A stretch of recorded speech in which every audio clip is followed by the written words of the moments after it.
November 1983, 6 armed robbers slipped into a maximum security warehouse near Heathrow, hoping to steal over £1 million in cash.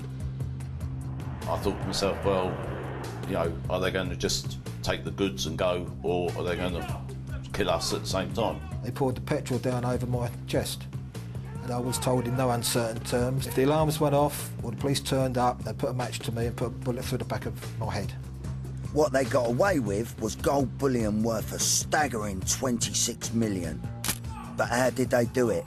This is the brutal story of the Brinks bullion heist and the hunt for the missing gold.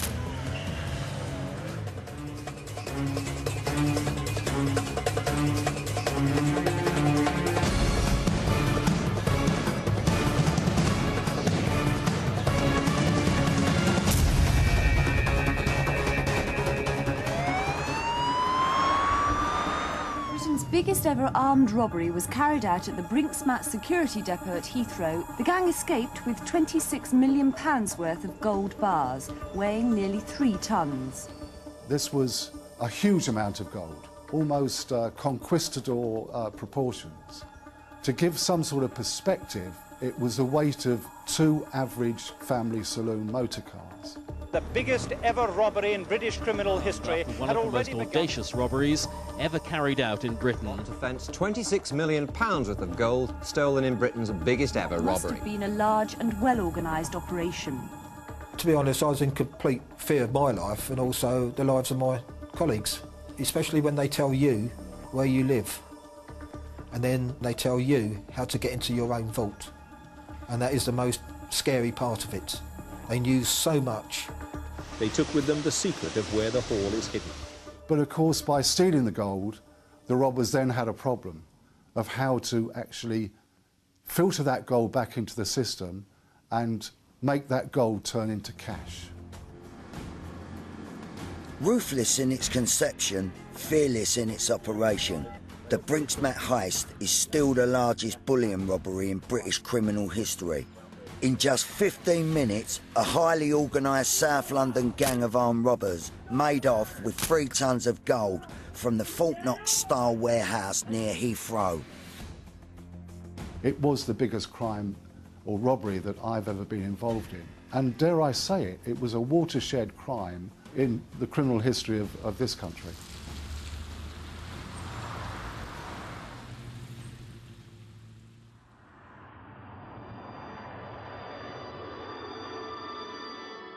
Saturday morning in November 1983, the start of the early morning shift at the Brinks warehouse. Security supervisor Mike Scouse had to wait until precisely 6:30 AM to open the doors to his team of security guards. Robin Risley, Richard Holliday, Peter Bentley and Ron Clark. Being based at Heathrow Airport, we handled a lot more high-value goods. We handled banknotes, we also handled diamonds, gold bars, precious metals, and anything of high value. Every day was different. Some days it was pennies, other day it was millions. When you pick up, say, £5 million, it doesn't register as £5 million. To be honest, you didn't worry about the value. You worried more about the pound in your back pocket, because the pound in your back pocket belonged to you. Once in, the security guards went about their normal duties.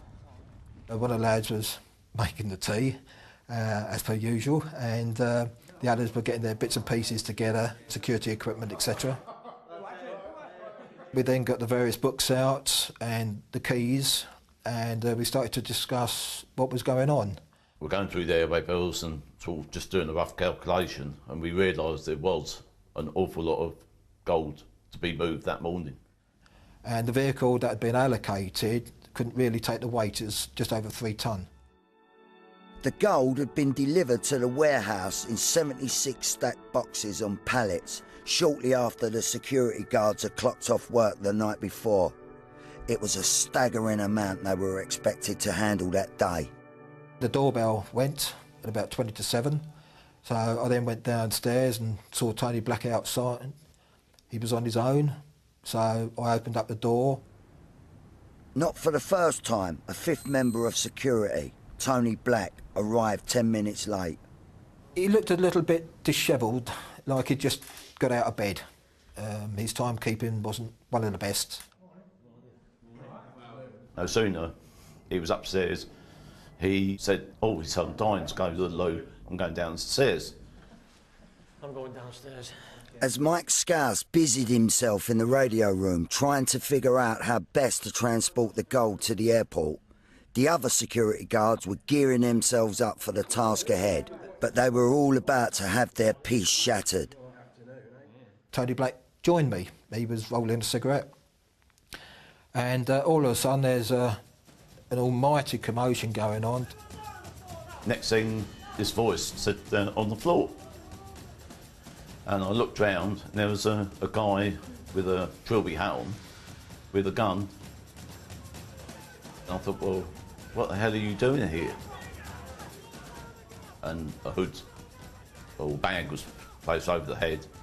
I was then asked to put the hands behind the back, and handcuffs were put on quite hard. And then I just laid there. I could hear these tables and chairs being kicked over, and then I just turned round and there's this man running at me with a ski-type balaclava mask on, holding a semi-automatic pistol in his hand. He was yelling at me in no uncertain terms to get down on the floor. And that's when I looked at Tony Black and I just said, "Who the blankety blank's he?" Then next minute, we're both on the floor. I'm handcuffed, hooded, got a good kicking as well. Robin Risley was also getting a similar treatment, but why had the gang singled these two out? Brinks Mat was no ordinary warehouse. It was one of the most secure buildings in Britain, containing 3 of the world's toughest safes. To get to them once inside the warehouse, it was necessary to pass through a locked and alarm vault door, using 2 sets of keys and combination numbers, and then through a gate. Once inside the vault, the safes could only be opened by a further set of keys and combination numbers. The building was protected by several alarm systems. No single employee of Brinks Mat knew which keys and which combination of numbers deactivated all the doors or alarm systems. But these robbers knew exactly who they needed to get to the cash. I think I was able to get my combination to work. Robin wasn't. He gave me his combination and I still couldn't get it off, so then he was forced to do it. They then sat me on a metal box and one man forcibly holding me down with a gun in my ear. You could hear sort of muffled voices downstairs, but again I assumed that it must have been Michael and Robin with the robbers, because they're the 2 most important people in the depot on that morning. I didn't really know what was going on. The codes were changed regularly and without warning, so Scouse and Risley were often required to memorise their half of new combination numbers. Well, inside the vaults we'd got 3 smaller safes. They had a combination number and a key. I had the key and Robin had the combinations, but they'd only just recently been changed and he couldn't remember them. So I could hear matches being struck because Robin had also got petrol on him and I'm sitting soaked in petrol myself. With their patience at breaking point, the robbers were unaware of the huge fortune sat right before their very eyes in the 76 stacked boxes. Instead, they were intent on the 3 large safes containing over £1 million in cash. But Risley was in a panic and simply couldn't remember the combination. I was trying to defuse the situation, so I called out, "Leave me alone, it's like that during the week." With that comment, I was told to have him well shut up, and I was forced back on the metal box and the gun was forcibly put into my ear, and I was told, "Shut up and stay there." The robbers were getting angrier. Things were just not going according to plan. At that point, they looked around to see what else they could take. But the robbers were about to commit a crime that would rewrite British criminal history.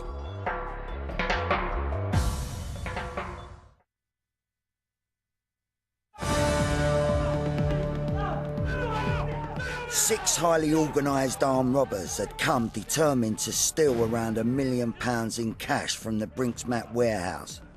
Instead, they were about to commit the biggest bullion robbery in British history.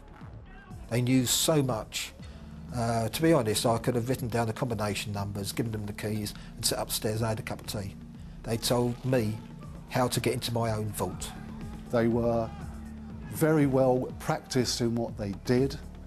It was a military type operation, driven by adrenaline and armed as well. The criminal world in London in the 80s was highly organised. They had a distinct hierarchy of criminal, and those type of criminals that were committing armed robbery on an organised scale were top of the tree. There's a lot of shouting going on inside the vaults, and then they obviously found the gold bullion that was there. Having violently terrorised the guards, they stumbled across 6,800 pure gold ingots, each weighing just under 400 grams, and each bar worth around £3,000. The haul was getting on for 3 tons, with a value in the region of £26 million. Now, the gold was inside the vaults. It was on pallets. So then they said, who can open the shutters to let a vehicle in? And I said, Tony Black. Black was ordered to open the shutter doors as the vehicle drove in. The pallets stacked with bullion were quickly loaded onto the vans.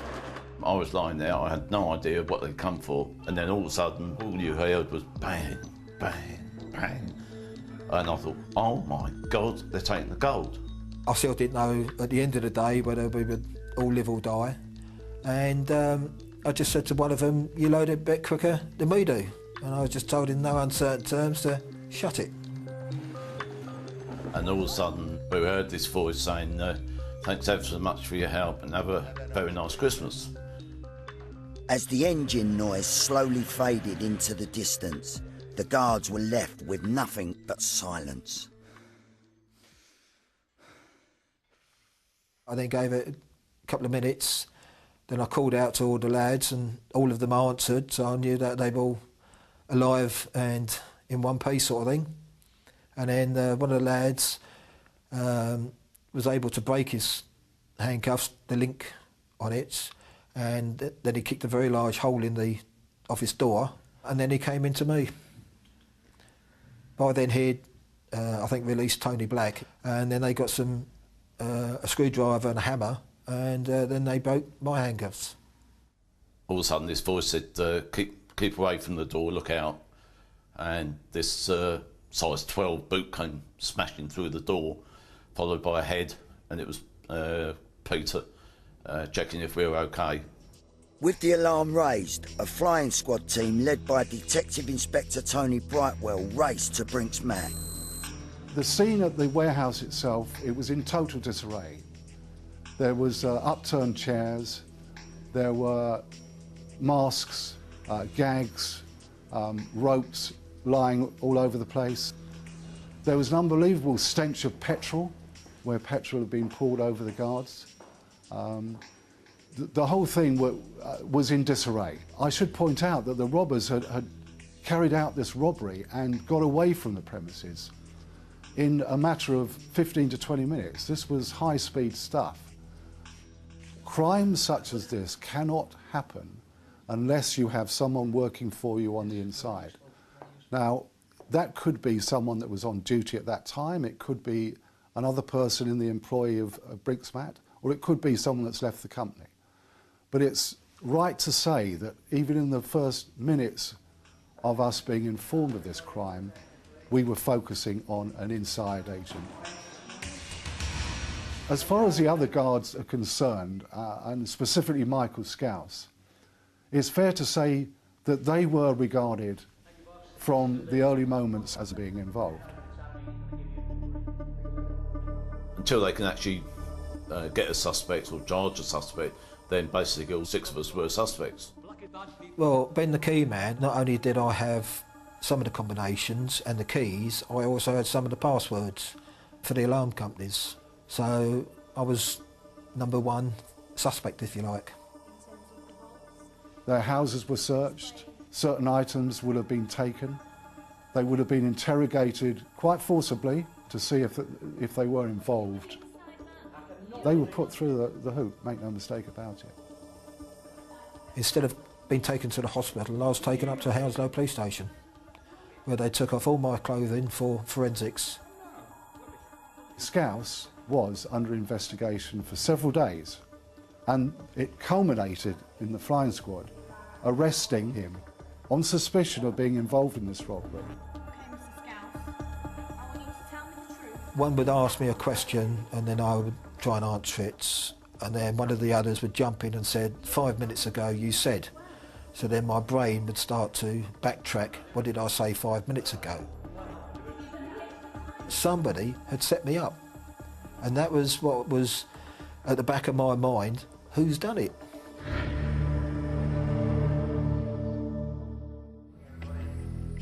Just as it was looking like Scouse was in the frame, another man had now come to the attention of the police. Very quickly we made a connection with a man called Black, who was one of the guards on duty that day. His sister was living with and was the common law wife of a man called Robinson, who was very high up in the criminal underworld of South London, was a suspected armed robber, was an organised criminal of high standing. But the police needed evidence to prove Tony Black was the inside man. We decided to reconstruct the events, getting each guard in turn to go through their story, but without being able to collaborate with their colleagues. There were numerous flaws in Tony Black's story, that he was claiming to have seen things taking place which he could not possibly have done so. Now, whilst filming this, we, unknown to Black, went through his jacket, which he'd hung over a chair, and removed a personal diary. And we photocopied this diary. This was to become important later. I was assigned to actually interview Black concerning his activities or his involvement on that particular morning, the sequence of events as we built up to the actual golden question, if you like, which was, how often do you see your brother-in-law, Brian Robinson? And at that stage, we introduced his diary, which at that time was totally different to what it had been 2 or 3 days beforehand. Black had tried to disguise his involvement by falsifying his diary entries, but the police were onto him. The cracks were beginning to show as he was made to stew in his cell, but would he tell the truth? Meanwhile, news of the heist had already made headlines around the world. The story shook the global gold market. The hunt for the missing bullion was well underway, but would the gold disappear without a trace?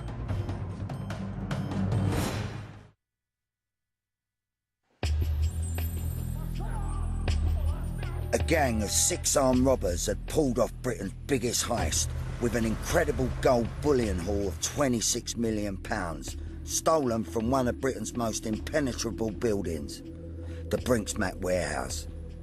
With the inside man reaching breaking point, the police were now on the trail for the missing gold. Each ingot is serially numbered. The only way that you can move those ingots is, first, you have to melt them to get rid of any identifying marks. But then you have to mix it in a certain way with copper, with coin, brass, in order to disguise it even further, because the only way that gold is acceptable, really, coming back into the market, which has to happen here, is if it's sold into the market as scrap gold. 15 days after the robbery, the police got a major tip-off. A man would pick up a smelter from a manufacturer in Worcester, capable of melting 36 kilos of gold bullion at any one time. The police set about following the smelter, but managed to lose track of it. It was a huge blow to the operation. Back at Scotland Yard headquarters, the police were piling the pressure on Black. £26 million worth of gold had been stolen and they desperately needed a confession. It was a very difficult case and really hinged on turning one man, which was Black. So later that evening, when we brought him out of the cell again, we saw a totally different Tony Black. It was then that he said, "I want to tell you the truth." The flying squad now had their man. Black was about to blow the lid on the biggest bullion robbery in history. Yeah, I was involved. Tony Black was a very average type of guy. I would say that he was easily led, easily impressed, but nothing really outstanding about him at all. He always came over as quite an affable type of person. If you had any problems on your car, he used to fix it for you. He'd only met a few people that he knew or could identify regarding the planning of this robbery, which had taken several months. It transpired that Robinson had introduced him to a man called Michael McAvoy and a man called Tony White. So they used to meet under the guise of going fishing at Leyland on the River Thames. Black had told them how many guards would be on duty, where they would be at any particular time, where the safes were, who the guards were that had the combination numbers to get into these safes. Explicit detail, detail without which you couldn't possibly have carried out this crime. To the day of the robbery, Black had overslept and panicked that he couldn't get to the warehouse in time, so he was late arriving for work. And in fact, he had met the robbers as they waited to get into the premises. Prior to the armed robbers bursting through the door, he had excused himself and gone downstairs to the toilet. He obviously at that time was helping the robbers into the premises. Tony Black had committed the ultimate betrayal, putting the lives of his colleagues on the line. I was still in bed because of my blisters. I couldn't do anything. And I was out of bed, television on, and I sat there and I shook and I shook and I shook. I was absolutely shocked. The legs went. I managed to stand upright. I don't know how, but I managed to stay upright. And looking back now, I felt sick at that time, more sick than I did on the day of the robbery.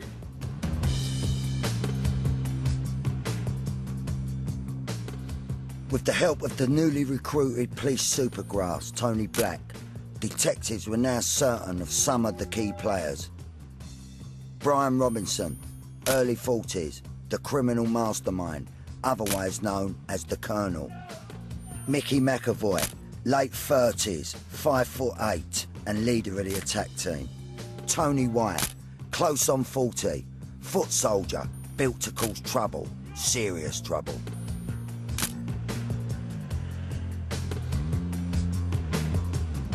This was a highly organised gang, or gangs that were carrying out these robberies. They were all known to each other. People knew that this gang had done that particular job and that person had been behind that particular job. So in terms of professional crime, it was known to the police that Robinson and McAvoy were heavily involved in armed robbery. Whilst Robinson, McAvoy and White were arrested and questioned by the police, the pressure was on detectives to find the missing gold. 7 months after the robbery, the police got another breakthrough when a man by the name of Kenneth James Noy was brought to their attention. They were back on the gold trail. Kenneth Noy was the mastermind and the controller of how the gold could be turned into cash.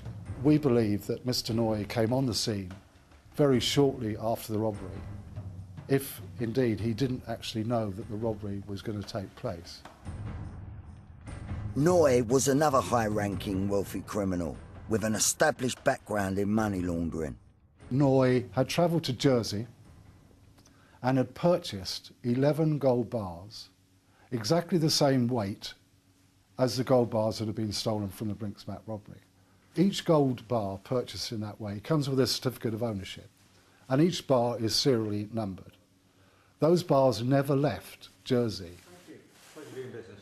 Thank you. Bye-bye. But what Noy was obviously doing was buying those gold bars to get the documentation that went with those gold bars, so that he could move 11 gold bars from the Bullion robbery around at any one time without raising suspicion should he be questioned or stopped. Despite Noy's best efforts to avoid any suspicion, he was very much on the flying squad's radar. Undercover police officers were watching Noy having secret meetings with a man called Brian Reeder. Reeder was calling at Noy's premises on an almost daily basis. And every time these two met, we ascertained that a very heavy bag was going from Noy to Reeder. Now, my team worked on this for several days and eventually followed Reeder to Hatton Garden. From there, they saw the same bags being taken down to Bristol, to a company called Scadlin. It was their job to then mix it with base metal, copper, brass, to give it the appearance, if they could, of scrap gold, and then sell it on the open market. And invariably, in this case particularly, a lot of this gold actually ended up back with Johnson Matthey, the people that originally lost the gold in the first place.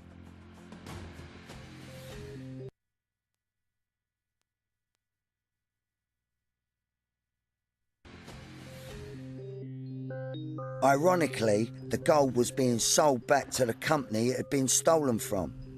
Now the police investigation needed to find out how the gold was reaching Noy. Was it coming from one or more sources, or did Noy already have all the gold? With Tony Black now on board as a police supergrass, they lent on him to reveal more. We asked him, where would the gold have gone to? Had you met any of the robbers in between us arresting you a week later and the robbery itself? And he said no, and I believed him. It was counterproductive for the robbers to actually meet him after the event. They wouldn't necessarily tell him where they'd stashed the gold. Instead, Black's first test as a police supergrass was to come in the form of an ID parade. Black would have to go and touch the likes of McAvoy on the shoulder and identify him as being involved in the Brinks robbery. And as Black approached him to touch him on the shoulder, he hit Black full in the face. Now that was intimidation. But thankfully Black came through that. Black then went on to identify Robinson and White in separate lineups. Black was sent to trial at the Old Bailey. He was sentenced to 6 years in prison for his part in the Brinks heist. He then testified 8 months later along with Mike Scouse against Robinson, McAvoy and White, who had pleaded not guilty at the Old Bailey for the armed robbery of Brinks Mat. It was very tense in there. They were only a few feet away. They were surrounded by police officers and prison officers. I think they were trying to stare me out. The jury found Robinson and McAvoy guilty, sentencing each of them to 25 years in prison. I was quite pleased that they got a long sentence because the amount of violence and what they were capable of to myself and to the rest of the crew, they got what they deserved, to be honest. But the jury weren't convinced of Tony White's involvement. Tony White was acquitted by a hair's whisker. And whiskers are the right word to use because his involvement came down to whether he had a beard on a particular day when he met Black. The jury chose to believe his version of events and he was acquitted. With 3 of the criminals banged up, but still no gold, the police were under huge pressure. But what was about to happen next would have the most shocking impact on their investigation.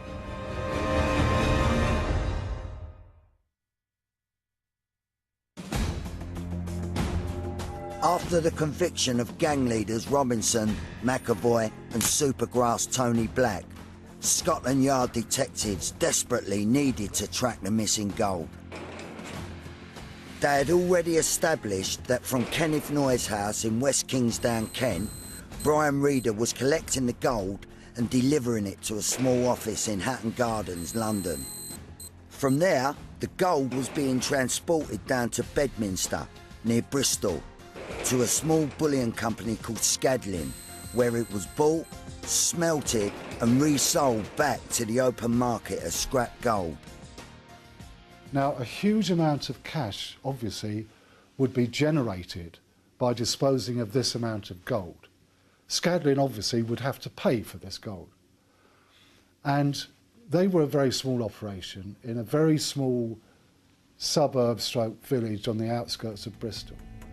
In a 6-month period between August 1984 and January 1985, Scadlin had disposed of a staggering £13 million in gold. They'd risen from the verge of bankruptcy to one of the primary dealers outside the main Johnson & Matthey in scrap gold. So this was a huge amount of business running through this very small company, because Scadlin have to pay for this gold. And the money then goes back to Noye and is disseminated to the various interested parties and criminals whose gold it belongs to. Now, in order to do that, they relied on a very small bank, a local bank, a branch bank, and this bank had to generate large amounts of cash on almost a daily basis. So in order to assist this or facilitate this, the bank had to send to London to get vast or large injections of cash to their operation in Bedminster, Bristol. We found out that a lot of this money was brand new £50 notes. The A24 series of brand new £50 notes. Knowing these £50 notes were directly linked to the gold, all the police had to do now was to determine how the gold was reaching Noye in the first place. A decision was taken in the higher echelons of Scotland Yard to insert officers into Noye's premises to discover if Noye had any other gold buried or hidden in his grounds or on his premises. We had to enlist the help of rural SAS trained officers. Detective Constables Neil Murphy and John Fordham were put on the operation. John and myself arrived about 5 p.m, got ourselves ready to spend a whole night at the property, if necessary. We were expecting Reeder to arrive at Noye's house that night. We were expected to witness the handover of gold. And we were given the signal to enter the property. We're over the wall and into the property, John and myself together, and as trained, moving slowly through the garden up towards the property. And when we just about got to the sort of area we'd want to be where we could observe the cars and perhaps the doors, we were surprised by the dogs. Little did they know that Noye's 3 Rottweiler dogs were loose on the grounds. Afraid the dogs were going to blow their cover, Neil Murphy decided they should call a stop to the operation for that night. I gave John a nod and I started to move away to leave the property. And when I got to the fence, which was about 20 yards away, I climbed up using a tree. I was able to climb up onto the fence, and I knew once I dropped down the other side, I was totally safe.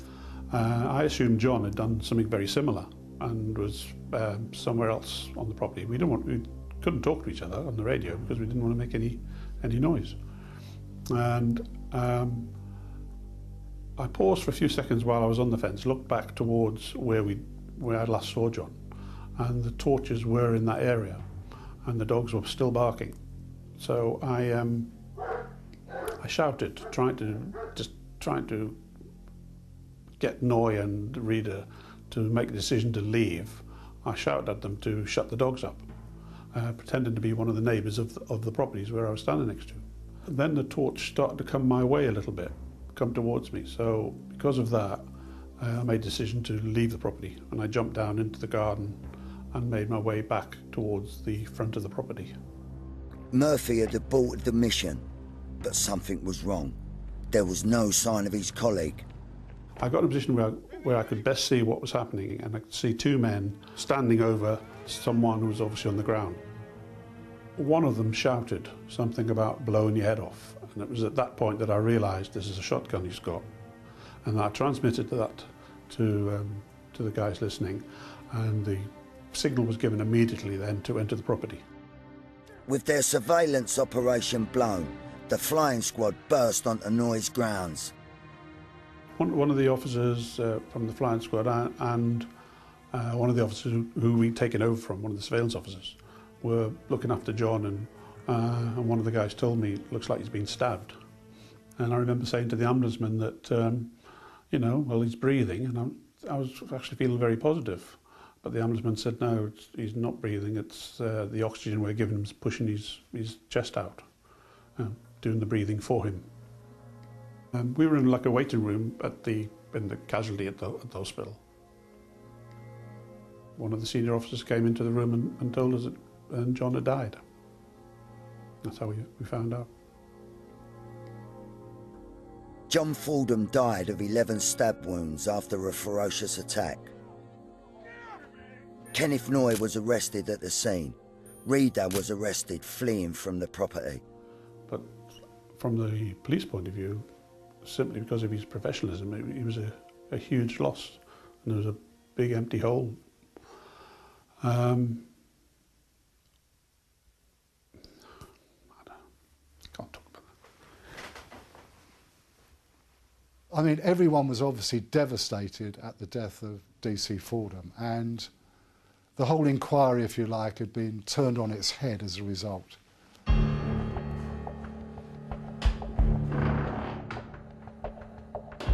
With Noy in police custody, his house and grounds were searched. 10 hours later, an officer found the evidence they really needed to link Noy to the Brinks bullion.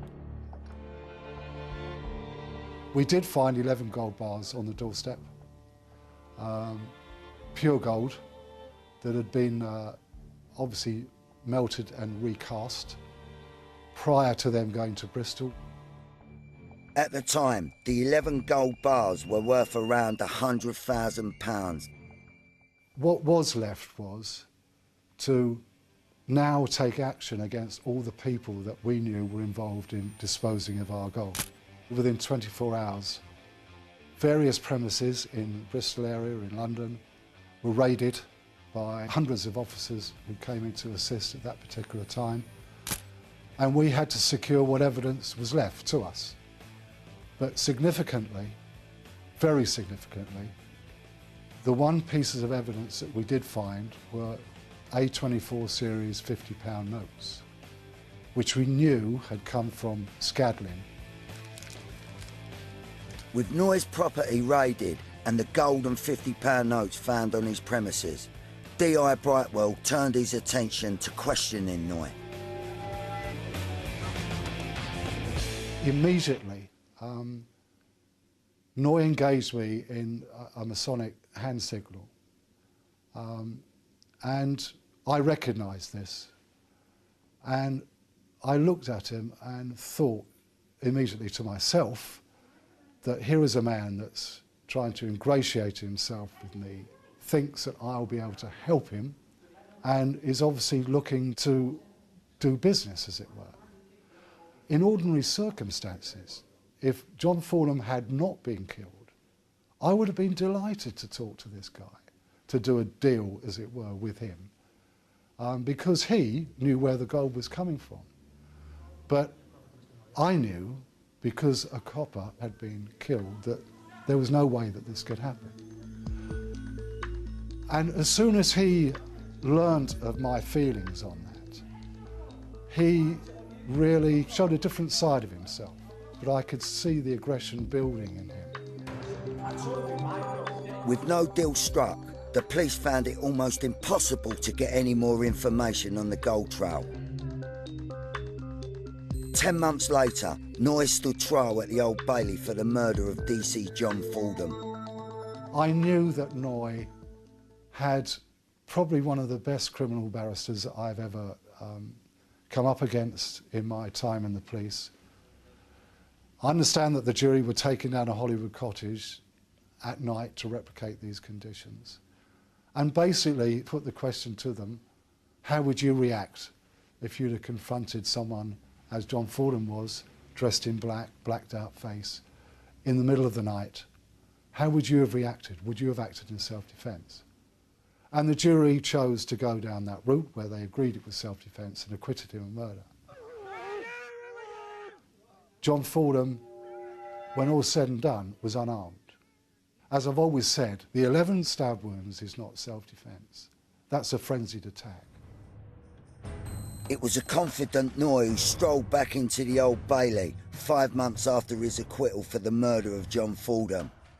This time he was facing charges for handling the Brinks bullion and a second charge of conspiracy to evade VAT. Would Noy be able to walk free this time? First and foremost, we have to convince the jury that this gold is from the Brinks robbery. And we do that by proving that it's fine gold, i.e. the 4 nines gold, 99.99% gold. Now, once you've done that, you're halfway there to proving circumstantially that this gold, although the numbers had been obliterated from it and any identifying mark taken off it, must have come from the bullion robbery. But the real clincher for me was the A24 series notes, because after his arrest, it gave us time to look at the accumulated wealth of people like Noy and other associates. They all linked together through these A24 series notes. The jury found Kenneth Noy guilty, both of conspiracy to handle Brinks gold and VAT fraud. He was sentenced to 14 years in prison. The only saving grace through the whole thing was the fact that he was convicted of handling the gold. I think if he'd walked free from court on that, hadn't killed John, that would have been devastating.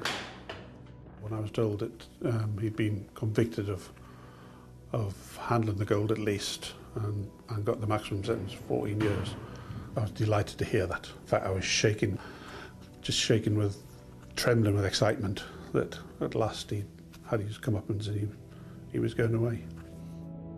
Scadlin boss Garth Chappell was sentenced to 10 years, whilst Brian Reeder was jailed for 9.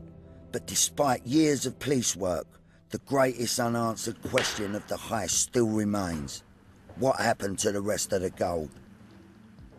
We knew that the chances of us ever recovering any more gold were minimal, because our lines of inquiry regarding gold and how it was getting to Noy's house unfortunately had died with John Fordham, and there was no way that we could reconstitute that investigation. The route would now be dead and buried. The gold may have gone, but for those involved, the scars still remain. The only place I ever imagined that I would be involved in the robbery would be outside doing what we would call a bank move. I never once imagined a robbery would take place at the depot. Well, I say that was my second. I had another 2 after that. Then in the end, I thought it was time to get out before I was carried out feet first. You sit there and you look around people and you think, even after the robbery, I mean, the guys that were here then, you look around them and you think, can I trust you? Yeah. As far as I'm concerned, Tony Black is a scum of the earth for what he did to myself and to my colleagues, but also our families. And I hope he rots in hell.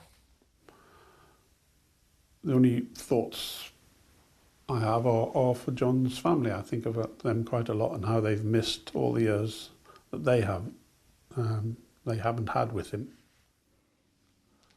As far as recovery of the gold was concerned, the 11 gold bars found at Kenneth Noy's house was the only gold ever recovered from the bullion robbery. Now that's 11 gold bars out of 6,800 gold bars. 13 million of gold was disposed of. But that's only half. So it's pure conjecture what happened to the other half. A few say large amounts of bullion were flown out of the UK. Others think the bulk of it is still hidden in Britain. But some believe anyone who bought gold jewellery in the UK after November 1983 could be wearing the Brinks Mac gold.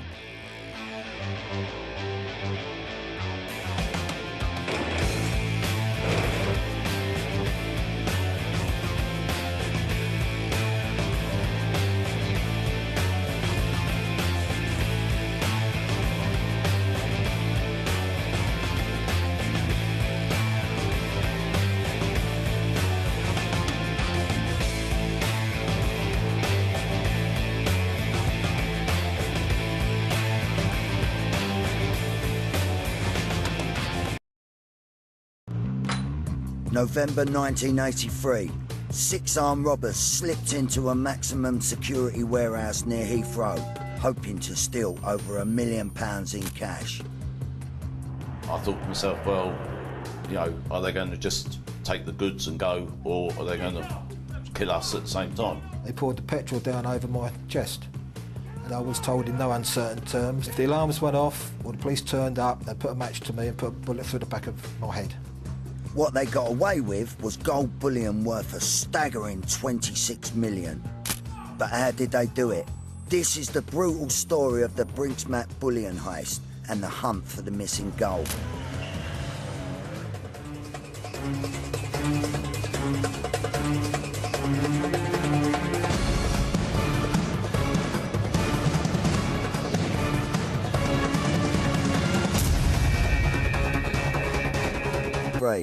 The start of the early morning shift at the Brinks Mac warehouse. Security supervisor Mike Scouse had to wait until precisely 6:30 AM to open the doors to his team of security guards. Robin Risley, Richard Holliday, Peter Bentley and Ron Clark. Being based at Heathrow Airport, we handled a lot more high-value goods. We handled banknotes, we also handled diamonds, gold bars, precious metals, and anything of high value. Every day was different. Some days it was pennies, other day it was millions. When you pick up, say, £5 million, it doesn't register as £5 million. To be honest, you didn't worry about the value. You worried more about the pound in your back pocket, because the pound in your back pocket belonged to you. Once in, the security guards went about their normal duties. One of the lads was making the tea. Britain's biggest ever armed robbery was carried out at the Brinks Mac security depot at Heathrow. The gang escaped with £26 million worth of gold bars, weighing nearly 3 tons. This was a huge amount of gold, almost conquistador proportions. To give some sort of perspective, it was the weight of 2 average family saloon motor cars. The biggest ever robbery in British criminal history One of the most audacious robberies ever carried out in Britain. To fence £26 million worth of gold stolen in Britain's biggest ever robbery. Must have been a large and well-organised operation. To be honest, I was in complete fear of my life and also the lives of my colleagues, especially when they tell you where you live and then they tell you how to get into your own vault. And that is the most scary part of it. They knew so much. They took with them the secret of where the haul is. As per usual, and the others were getting their bits and pieces together, security equipment, etc. We then got the various books out and the keys, and we started to discuss what was going on. We're going through the airway bills and sort of just doing a rough calculation, and we realised there was an awful lot of gold to be moved that morning. And the vehicle that had been allocated couldn't really take the weight, it was just over 3 tonne. The gold had been delivered to the warehouse in 76 stacked boxes on pallets shortly after the security guards had clocked off work the night before. It was a staggering amount they were expected to handle that day. The doorbell went at about 20 to 7, so I then went downstairs and saw Tony Black outside. He was on his own, so I opened up the door. Not for the first time, a 5th member of security, Tony Black, arrived. But of course, by stealing the gold, the robbers then had a problem of how to actually filter that gold back into the system and make that gold turn into cash.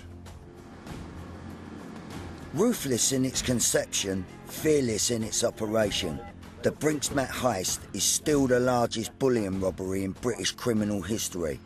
In just 15 minutes, a highly organised South London gang of armed robbers made off with 3 tons of gold from the Fort Knox-style warehouse near Heathrow.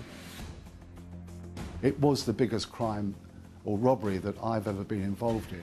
And dare I say it, it was a watershed crime in the criminal history of this country.